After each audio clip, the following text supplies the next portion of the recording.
Shalom saudara-saudari yang terkasih, jumpa lagi dalam program Stikas Profita. Saudara-saudari yang terkasih, saat ini kita sedang menjalani masa Prapaskah sebelum kita merayakan Paskah nanti, merayakan peringatan sengsara, wafat, dan kebangkitan Kristus.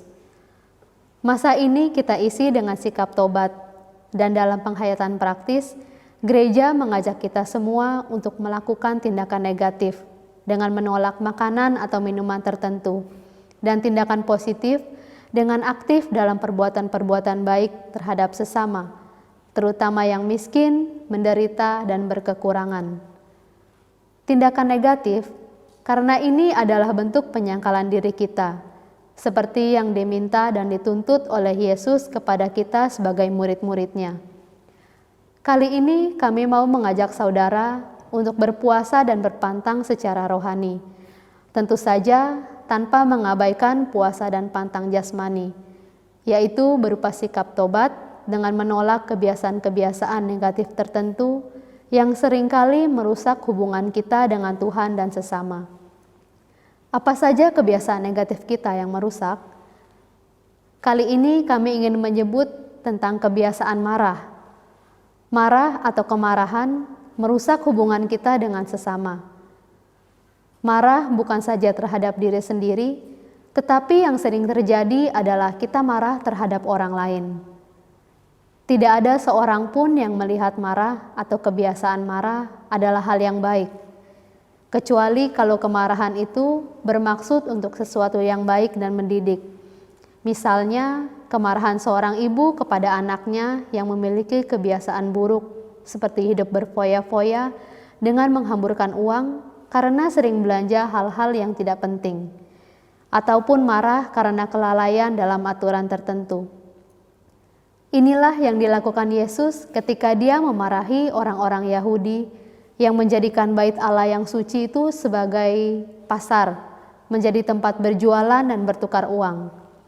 Dengan ini, Yesus ingin mendidik mereka supaya mengembalikan fungsi bait Allah pada tujuan yang sesungguhnya, yaitu tempat yang suci, di mana orang dapat menyembah dan berjumpa dengan Allah dalam doa yang khusyuk, bukan tempat yang riuh seperti pasar.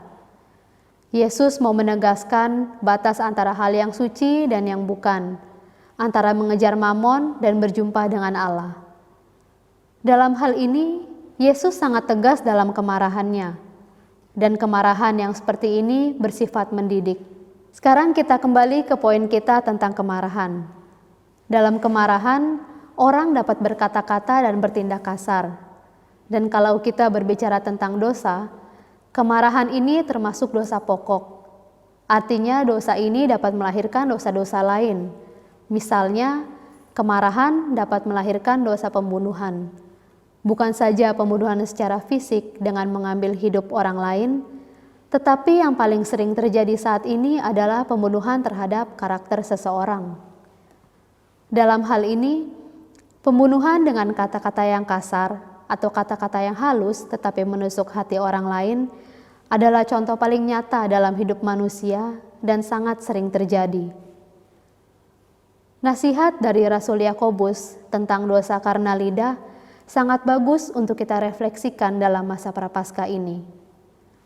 Dalam surat pastoralnya, Rasul Yakobus mengatakan demikian.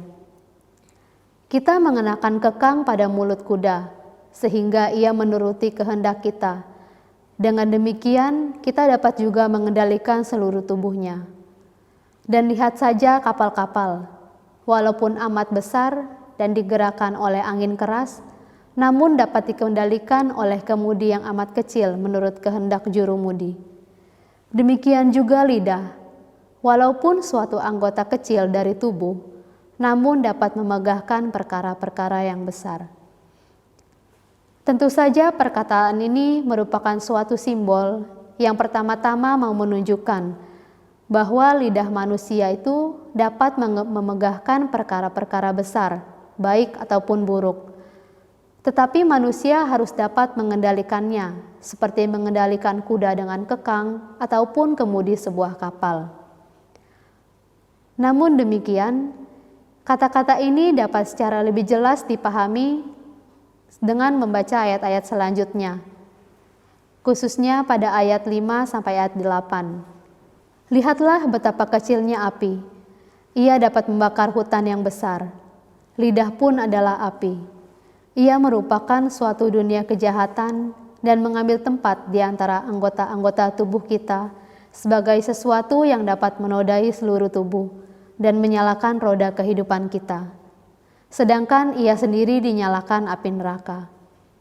Semua jenis binatang liar, burung-burung, serta binatang-binatang menjalar dan binatang-binatang laut dapat dijinakan dan telah dijinakan oleh sifat manusia. Tetapi tidak seorang pun berkuasa menjinakkan lidah. Ia adalah sesuatu yang buas, yang tak terkuasai dan penuh racun yang mematikan. Kita perhatikan dengan baik di sini. Lidah itu kecil, tetapi walaupun kecil, ia memiliki kekuatan yang luar biasa dan mematikan. Ia seperti nyala api yang menghabiskan semua hal yang terkena oleh semburan nyalanya. Lidah itu liar, sulit untuk dijinakkan, buas dan penuh racun yang mematikan. Sungguh luar biasa refleksi dari Rasul Yakobus ini. Dan kalau kita tarik ke konteks kita di sini, lidah atau perkataan-perkataan kemarahan kita punya efek yang menghancurkan bagi orang lain. Kata-kata kemarahan dapat membunuh orang lain. Kata-kata kemarahan kita buas dan dapat menghancurkan siapa saja yang mendengarnya, atau kepada siapa kata-kata kita itu ditujukan. Betapa banyak orang hidupnya menjadi lumpuh karena perkataan penuh amarah yang keluar dari mulut seseorang. Barangkali orang yang marah-marah ini merasa puas karena dia bisa menumpahkan kemarahannya kepada orang lain. Tetapi betapa hal itu dapat menghancurkan orang lain. Kekuatan lidah yang tidak dapat dikendalikan ini sifatnya destruktif, menghancurkan, bagaikan api yang mengubah semua hal karena nyalanya menjadi abu yang tidak berguna.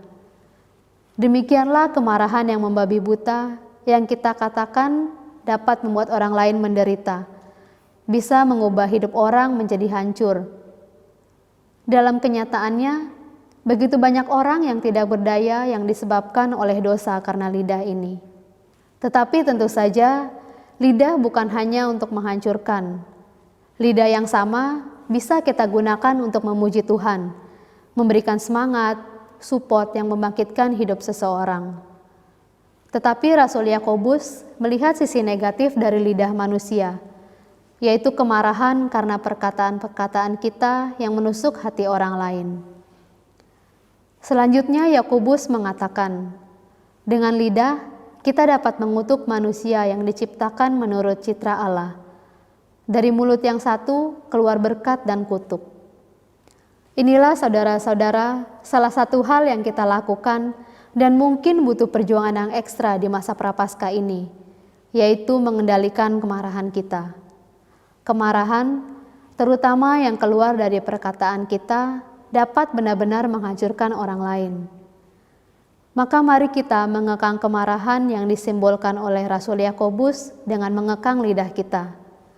Kita jadikan lidah kita atau perkataan kita untuk memberikan berkat yang menghidupkan bagi orang lain, bukan mematikan. Berbahagialah orang yang dapat mengendalikan kemarahannya. Berbahagialah orang yang dapat mengekang lidahnya. Semoga saudara mengenal dan mencintai kebenaran sehingga akhirnya diselamatkan. Salam Profita.